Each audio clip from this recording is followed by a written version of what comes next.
Welcome to 11 Alive Investigates. I'm reporter Rebecca Lindstrom. A 911 call generally means crisis. Operators say more than half of those calls involve some kind of break in a person's mental health. As dispatch and police here in the metro work to find the best way to respond, I traveled to Arizona, where one community says it has already found an answer. It wasn't okay to be depressed.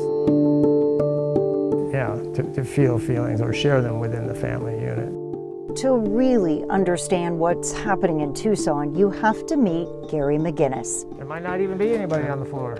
He has struggled with depression and drugs for decades. Now more than 13 years clean. I asked him, what's made the difference? I call it the gift of desperation. There's a reading in our readings. When at the end of the road we find that we can no longer function with or without, we have to find a new way to live. And so it was about seeking that out. What is this new way to live? I don't know. His question is our question. Communities right now are at the end of the road, desperate to figure out how to actually help those with a mental illness. To find that new way to live, I traveled to Tucson, Arizona, and that is where I met McGinnis. 911, what's your emergency? She was talking to herself, not taking care of herself. Booking that person into the jail is not working. Our mantra is, come on in and we'll figure it out for you. 911, police, and crisis care. You'll find these things in every community, but what makes Tucson different is how they use them. The no wrong door policy. The no wrong door. The no wrong door policy. No wrong door. It is a system, not a slogan. How they handle 911 gives you a good idea of what that means. Here, a crisis professional actually works inside dispatch. That's my personal mission, is to make crisis services just as prevalent and ubiquitous as all emergency services. Amy Devins and Johnny Gasper help oversee the program, which diverts 911 calls that really need a mental health response, not police. Tucson started with two types of calls: an unarmed person having thoughts of suicide and public nuisance. Somebody at the gas station attendant who notices somebody's acting strangely outside, right? Maybe yelling at traffic. Now 911 dispatchers triage all types of calls, diverting about 1,300 of them to crisis professionals every month. And because someone trained to respond to a crisis is on the line, they say 40% of those calls are resolved over the phone. Some of the really bad outcomes that we've seen for law enforcement uses of force in the community started with a mangled 911 call. But Sergeant Winsky says dispatch is now trained to ask more questions. Perhaps a woman calling for help. Her son has a weapon. They're going to say, well, how old is your son? Well, my son's 10, right? And maybe my son has behavioral health issues. With that information, both police and a crisis team would respond. In Tucson, about half of its officers are trained in crisis intervention. Hi, sorry to bother you. My name's Officer Godfrey.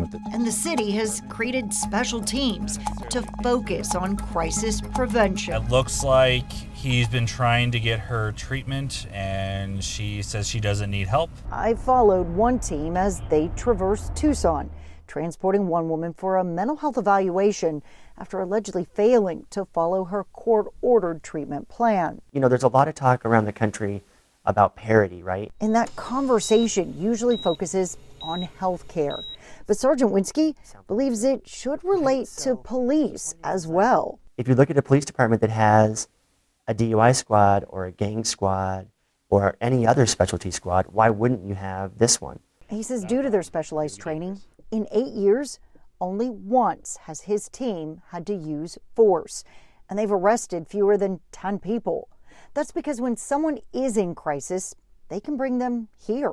So this is our urgent care area. Margie Balfour helps run the Crisis Response Center, or CRC. We don't use any security staff. We take highly agitated people. Those are the people who most need a specialized facility like this. Police say the CRC is the heart of why they can do what they do. It can take hours for an officer to drop someone off at the ER for an evaluation. But here, It takes less than 10 minutes. That's really important. So I'm going to say it again.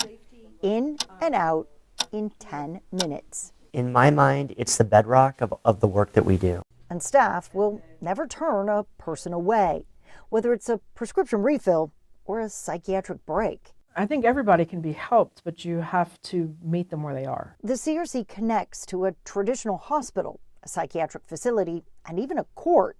Now the CRC is going a step further, launching a program called Transitions. Whatever your crisis is, we can figure it out and help you find a direction, from here. Peer recovery support specialists like Gary McGinnis will remain in touch with clients for weeks, even months after they leave the CRC, to make sure they've connected with doctors, programs, and other support groups to help them in recovery. I was homeless. This no wrong door system didn't exist during his decades of addiction and depression. My relationship had abandoned me. I suffered from depression. I tried to commit suicide when I was a young boy. But he's grateful to have a place now where he can use those experiences to help others. We're the folks who can show others that it can be done, that change is possible. Change for the person and the community in crisis. Every officer in the field has encountered someone having a mental health crisis. That's why many believe crisis intervention training is so important, even if the police department has a co-responder unit. Kaylee's story is a perfect example of why. You gonna hurt yourself. Stand up. Can you get your hands off me? Stand up. I don't like this touching me, bro. All right, stand up there. You can learn a lot by watching an officer's body camera video.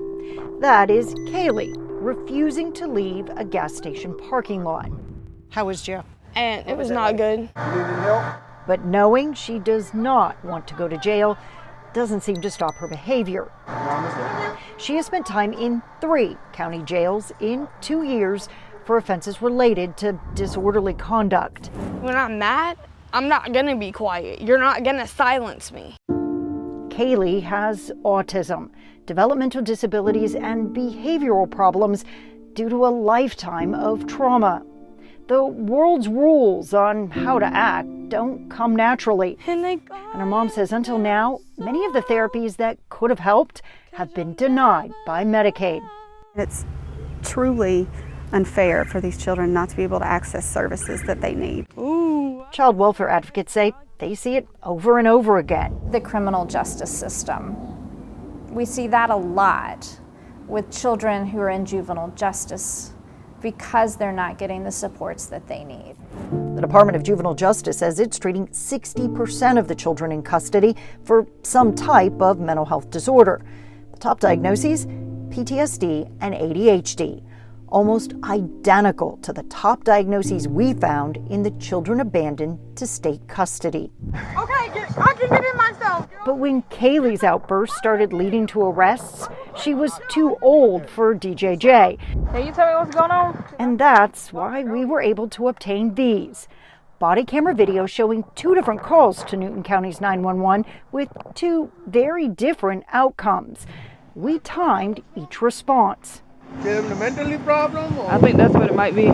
In this incident last year, the officer seemed at a loss when Kaylee refused to answer her questions. Where are you from? I'm your damn business. She even pushed her mom away. Just stop. And I'm gonna need you to get your hands on my face. She begged everyone to stop touching her. Don't touch me, bro. The body camera clips are broken, but the timestamp indicates that within 10 minutes of the officer's arrival, Kaylee was in handcuffs. You got it on her? I don't want to take you. I want to talk to you. No, I don't know what's going on. Let's reset the clock and compare that to this response a year later. Kaylee has run away in the middle of the night, upset about the anniversary of her father's death. I don't have my dad, so I don't give a if I die. Now please leave me the alone. In this case, Newton County Corporal Jathan Nagroski arrived on scene with 2 other officers, all with crisis intervention training. Most times when they're talking, they're telling you things that will trigger them or, may escalate the situation. So you really have to pick up on that. 37, can you kill those lights? Triggers like bright lights of a car or getting too close. CIT is an intense week-long course for officers that, on this night, help Kaylee calm down, allowing her to think about her actions. I don't want to hurt anybody. You're okay, Kaylee. No, I'm trying to fight my impulse because I'm trying to run. And finally accept her emotions. De-escalation took longer. Corporal Nagroski calmly tried to connect with Kaylee for 22 minutes. But overall, it saved time and trauma. And it's not a stop. There was no drive to the jail, no charges to clog our courts. Was this a situation where she needed to be arrested? So not everybody with mental health needs to be arrested. In each case, Kaylee's tears show that for children with complicated mental and behavioral needs, time behind bars won't change their struggle. And have you reached out to NAMI? Deputy Nagroski says they're given a list of resources to share with families. Because CIT isn't just about keeping those experiencing a crisis out of jail. When it goes right and everybody leaves and everybody's safe and that information is passed along, it does feel good. But sometimes you can't help but worry or wonder. You always wonder, because you never know. Maybe I'm crazy. I don't know anymore. You know, the next time they have an episode, is it going to go the same way?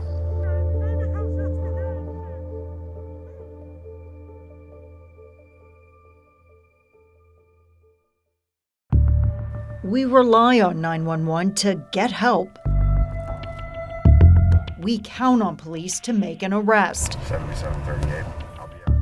But that's not what these officers are here for. No, we're just stopping by. Want to check in with her, make sure she's doing all right. A mental health crisis isn't a car wreck or crime scene. It is unfolding, emotionally messy, and it can take a lot of time. But Cobb County Officer Jacob King says it doesn't have to be that way. We're probably averaging about 90 minutes to handle a crisis call versus the 4 to 5 hours it would have taken me before. A response time cut by more than half. The difference? Matt Dames, the behavioral health clinician who sits shotgun with King to create Cobb's first mental health response team. Is it what you thought it would be? No. It's been a great adventure. Whether you're in Cobb County, Gwinnett, Forsyth, or Athens-Clarke County, there are now co-responding teams to help. I was seeing people in crisis, and we were sending them to the hospitals, to the emergency rooms. You were arresting the same people over and over and over again. And we thought we were helping them, and we weren't, because we were seeing them back. My mindset now is I don't arrest people. It's been 5 years since I've made an arrest. What percentage of the calls to 911 would you say have some kind of mental health connection? I would peg that at north of 60%. Captain John Radford, who heads Athens-Clarke County's 911 center, says to help triage calls, every dispatcher is trained in crisis intervention, or CIT. To recognize the signs and symptoms of a mental health episode and to de-escalate situations. Both Athens and Cobb hope to add a social worker to the dispatch team to handle mental health related calls.